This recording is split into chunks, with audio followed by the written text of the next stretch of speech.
Fens, j'ai eu Jovis de Ravel, que ma femme a acheté avec Denis Gallet, celui qui fait les ventes aux enchères de Fens. Et j'étais parti aux toilettes et je me suis retrouvé avec un cheval quand je suis revenu, c'était Jovis de Ravel, qui est un cheval avec lequel j'ai gagné une quarantaine d'épreuves internationales, qui a gagné vraiment beaucoup. Et ça, c'était incroyable déjà. C'est vraiment un coup de chance si on l'a acheté à plusieurs comme ça pour s'amuser. Et en fin de compte, ça a été un crack, il avait été bien testé, bien choisi avant. C'est ça l'œil des experts de Fens. J'en ai eu plein, j'ai eu Vivaldo qui a été acheté à 3 ans. J'ai eu Myrtille qui a été achetée comme poulinière, ma jument qui a été blessée pendant 1 an et qui a fini championne d'Europe après en 2013.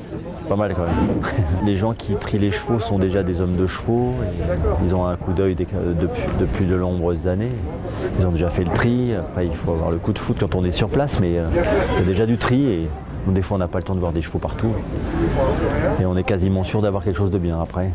Il faut se gourer, hein, mais ça fait quand même déjà quelque chose. Et après, on a eu des histoires, des chevaux quand même qui ont fait des grands prix, qui ont été achetés des prix normaux. Il n'y a pas eu des chevaux chers, il y a eu de tout. Et les meilleurs n'ont pas été les plus spectaculaires au départ, à part Jalis de Riverland qui était exceptionnel, qui a été quand même dans les grands prix et tout, qui était vraiment le second top price. Ça, c'était un des meilleurs. Il y a eu Vivaldo qui était exceptionnel à la vente aussi. Il y a eu un peu de tout, mais c'est vrai que comme ils ont déjà été tellement triés avant, et ils ont fait déjà leur tri, la majorité qui sont sur place sont bons.